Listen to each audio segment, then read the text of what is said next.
మహబూబ్నగర్ జిల్లా దేవరకద్రలో రైతులకు ఊరట లభించింది. వానాకాలం పంటల సాగు కోసం కోయిల్ సాగర్ ప్రాజెక్టు నుంచి ఆయకట్టు కాలువకు సాగునీటిని ఎమ్మెల్యే మధుసూదన్ రెడ్డి విడుదల చేశారు. ప్రాజెక్టులో ప్రస్తుతం 0.9 టీఎంసీల నీరు ఉందని ఎమ్మెల్యే తెలిపారు. ఇక తాగునీటి అవసరాల కోసం 0.6 టీఎంసీల నిల్వ ఉంచి రైతుల అవసరాలకు దృష్టిలో పెట్టుకొని మొదటి విడతగా సాగునీటిని విడుదల చేసినట్టు చెప్పారు.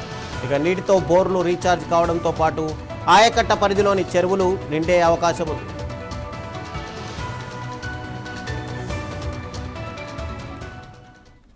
ఇక ఇదే అంశానికి సంబంధించి మరింత సమాచారం మా మహబూబ్నగర్ ప్రతినిధి ప్రదీప్ అందిస్తారు. ప్రదీప్, చెప్పండి.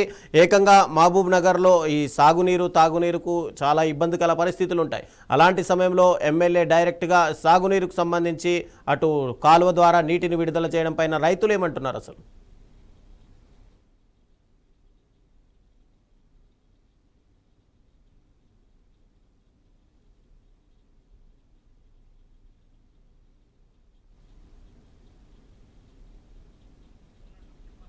ఎస్ ప్రదీప్, మీ వాయిస్ రావట్లేదు, మ్యూట్లో ఉన్నట్టుంది.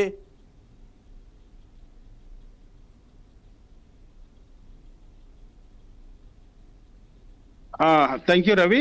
ఏదైతే ఉమ్మడి పాలమూరు జిల్లాలో ఎల్నినో ప్రభావంతో కొంత వర్షాభావ పరిస్థితులు తక్కువగా ఉన్నాయి. గత సంవత్సరంతో పోలిస్తే ఈసారి వర్షాలు కొంత తక్కువగా ఉన్నాయి. అయితే ఎగువన కురిసిన ఏదైతే కర్ణాటక మహారాష్ట్రలో కురిసిన వర్షాలకు జూరాల ప్రాజెక్ట్ నిండడంతో జూరాల ప్రాజెక్ట్ నుంచి కోయిల్ సాగర్కు ఆయకట్టుకు నీరు కొంత ఆలస్యమైంది. దీంతో రైతులు ఏదైతే కుడి ఎడమల కోయిల్ సాగర్ కుడి ఎడమల కింద వరి వేసిన రైతులు కొంత ఆందోళన పరిస్థితుల్లో ఉన్నారు. అయితే ఈ రోజు కాంగ్రెస్ ప్రభుత్వం ఏదైతే స్థానిక ఎమ్మెల్యే జిఎంఆర్ ఏదైతే కోయిల్ సాగర్ నుంచి దాదాపు 0.9 టీఎంసీల నీటి నిల్వ ఉన్న కోయిల్ సాగర్ ప్రాజెక్ట్ నుంచి తాగునీటి అవసరాలు 0.6 టీఎంసీల నీరు తాగునీటి అవసరాల గురించి మిగతాదైతే రైతులకు సంబంధించి ఏదైతే నీటిని విడుదల చేశారో దీంతో రైతులు కొంత సంతోషం వ్యక్తం చేసిన పరిస్థితి ఉంది. దీంతో ఏదైతే ఆయకట్టు కింద ఉన్న రైతుల బోర్లు కొంత రీఛార్జ్ అయ్యే పరిస్థితి అయితే దీనికి సంబంధించి మరోమారు కూడా కోయిల్ సాగర్ ప్రాజెక్ట్ నుంచి నీటిని విడుదల చేస్తామంటూ కూడా చెప్తున్నారు. అయితే రైతులు మాత్రం 2 సార్లు మాత్రమే విడుస్తామని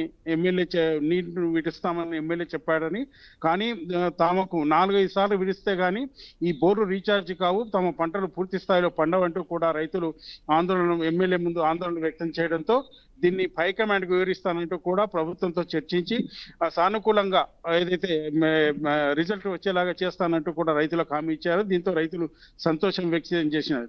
అయితే కోయిల్ సాగర్ పూర్తి ప్రాజెక్ట్ నిల్వ 1.5 టీఎంసీలు ఉండగా ఇప్పుడు మాత్రం 0.9 టీఎంసీల నీటి నిల్వ ఉంది. దీనికి 0.6 టీఎంసీ నీరు తాగునీటి అవసరాలకు ఉంచి మిగతాది రైతులకు విడుదల చేస్తున్నట్టు కూడా జిఎంఆర్ చెప్పారు. అయితే ఈ కార్యక్రమానికి సంబంధించి నారాయణపేట ఎమ్మెల్యే పర్ణికారెడ్డి కూడా ఈ కార్యక్రమంలో పాల్గొన్నారు.